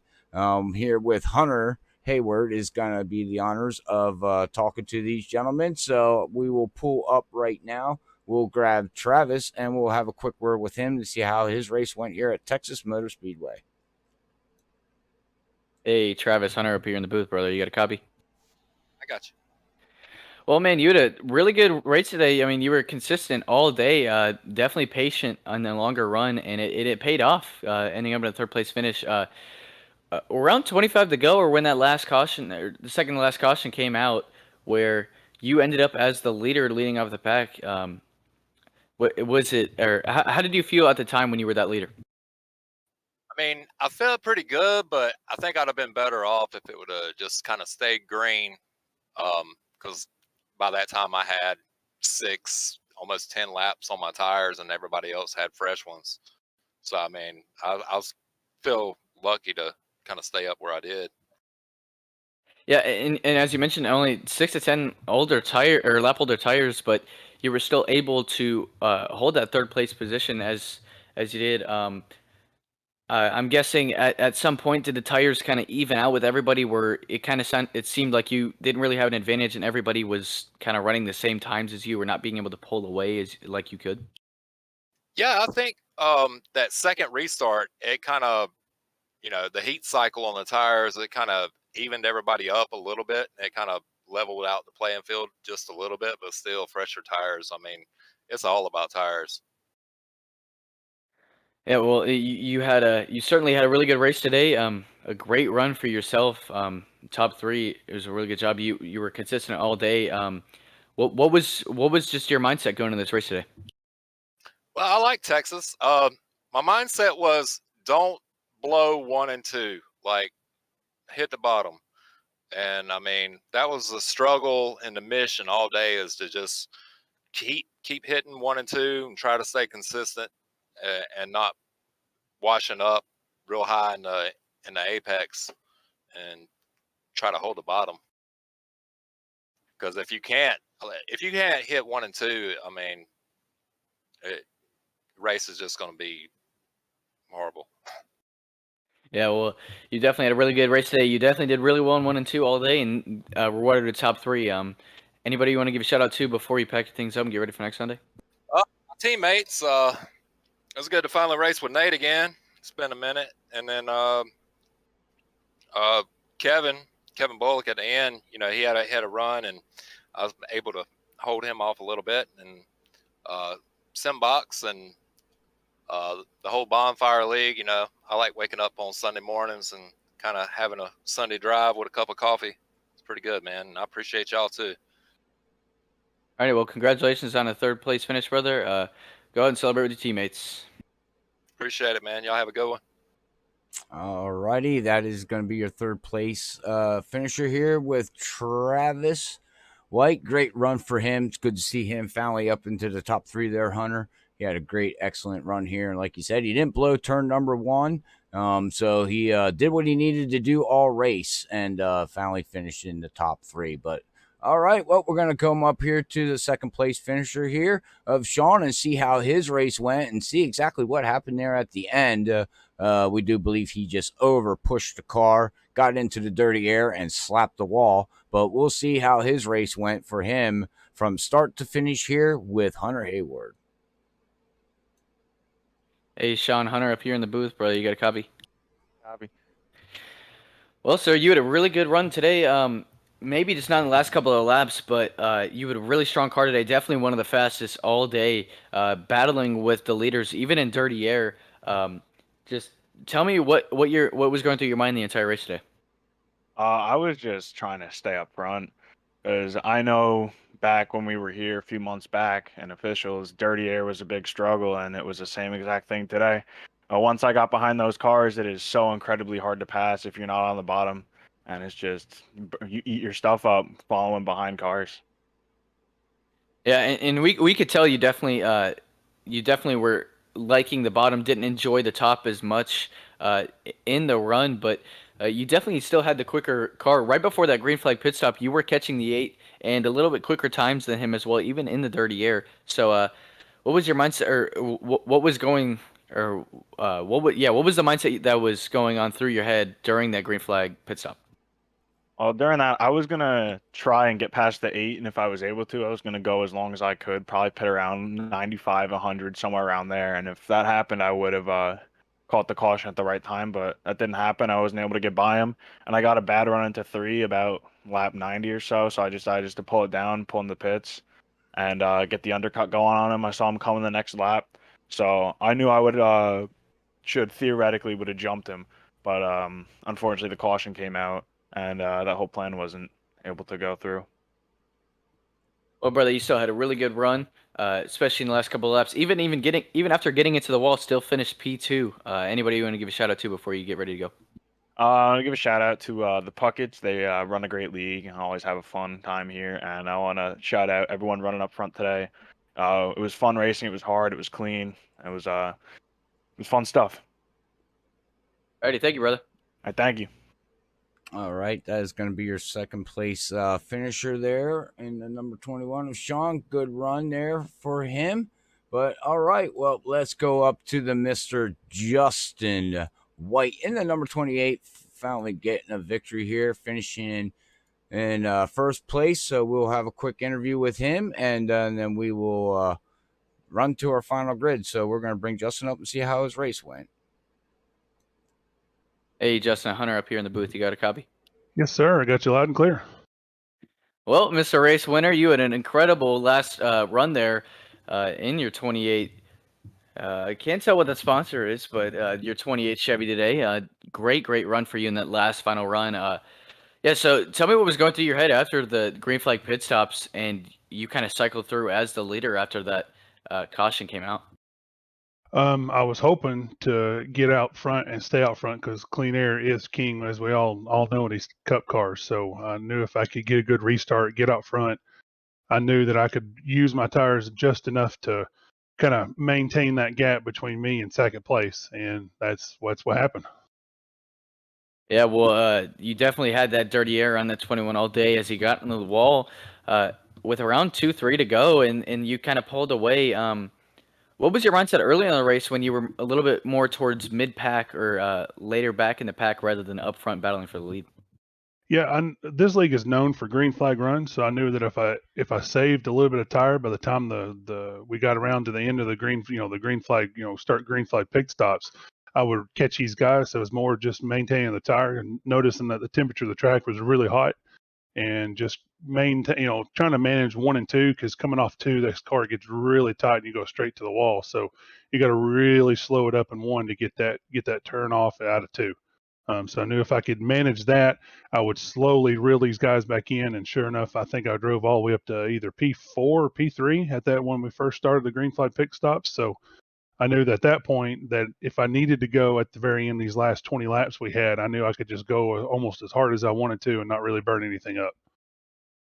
Well, you did just that coming out with the race victory, but yeah, and when you came out as P3, were you ever psyched up at all about the cars behind you trying to fight through their way to get up to the lead since they had a little bit fresher tires than you, or did you think you were the best one at the shot at the win? You never think you're the best one at the shot of the win until you come down to the last lap, because typical sim racing, you don't know what happens until you get that white flag. Guys wreck each other, and you could end up first to last in a heartbeat. So I knew that those guys were going to have to work back up through traffic, and it's just hard to pass here, especially with these guys protecting that lower line. And going high was just going to burn your tires up really fast. So I knew that if I could get a good enough lead out over those guys with freshies, as I call them, it would be over at that point. Well, brother, thankfully that didn't end up for you, and you actually come out as the race winner. I believe first of the season for you, and really good race today. No mistakes at all. Patient all day, and you had a really good race. Anybody you want to give a shout out to before you get ready to go? Yeah, I want to give a shout out to my car sponsor, Grind's Coffee Pouches. They helped me quit tobacco, and they sponsor my car and my sim racing, what I do here. Shout out to Simbox and Doug Neal, set me up with a sweet set up for my Fanatec 2.5. Give him a shout over on Facebook. All my teammates, Travis White, Nathan Maurer, Doug Neal, all those guys that I race with week in, week out, they help make me faster and help me improve my racecraft overall. So I'll give a big shout out to those guys, and of course the league guys, Dennis and you for broadcasting, because like I said, I've put your shoes on before. Sometimes the races can get a little daunting with all the cautions and everything going on. So All right. Well, thank you, brother, and congratulations on your run. I appreciate it. Thanks. All right, that's going to be your first place finisher, Justin White. Congratulations to him for bringing home the victory here at Texas Motor Speedway. What a great run for him. It's he did what he needed to do there, Hunter. He stayed out front. He knew about the dirty air, safe tires, and he used the dirty air. We talked about it all morning long about how to use that dirty air. And he most definitely used it, man. He used it to his advantage to hold off that 21. Oh, big time, man. I mean, it played perfectly into his hands, able to give him the dirty air, hold him off, make him get into the wall, make a mistake, and him pull away to get the victory. So very impressive run by him, and was able to hold off the fastest cars at the end of the race. So he definitely knew his pace, and congratulations at 28. All right, well, we're going to bring up our final results here with Bonfire Racing League here at Texas Motor Speedway, with Justin White finally getting his victory here in that number 28. We got Sean in the 21, going to finish in second. Third place is going to go to Travis White. His teammate, Kevin Bullock is in the 62, is going to finish in fourth. Doug Neal, great rebound for him, finishing in fifth position, your top five right there. And then we have Chris running around, 6th to 10th position all race long. He's going to finish outside the top five. Still a great run for him. At least he's got his good point standings and things like that. So that finish here at Texas is still not going to hinder him too much. We got Nick Mills in 7th position there. We got Brandon finishing 8th position. Team there of Law Dog Motorsports is going to bring it home 8th position. The 9th is going to go to Tommy Fox, and then Sean Cheeseman, he calls him Mr. Sean Cheeseman in 76, had a great race up and down. He's going to finish around out in the top 10 here. And then just outside your top 10, you can see the running order down there with Sid, John, Cody, Matt, Dennis, Gary, David Funky, Cole Medina, down 10 laps here, Hunter, finishing 18th position. And as we look through the rest of the running order here today at Texas Motor Speedway, you can see where your drivers finish. And Nate, one of the very, very, very fast drivers, has unfortunately got caught up into something at the beginning of the race, is going to be 115 laps down. So he only got 5 laps under his belt before something happened, and that is going to be a kind of hit him pretty hard probably into the points there. Hopefully maybe not too much, but we'll see next week as the league gets the point systems ready to update and get it put out to the public.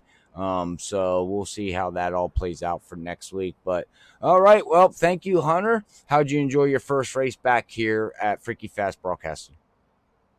I mean, it feels great to be back in the booth, calling up the shots with you, Robert, and even other commentators as well will be commentating as well Thursday night, starting this Thursday. But it's always awesome to call up the show. It's no matter the racing, it's always awesome to call up the show with all you guys up here. Y'all, everyone here at Freaky Fest does an awesome job, and it's really fun, and it's really special to be back with you guys.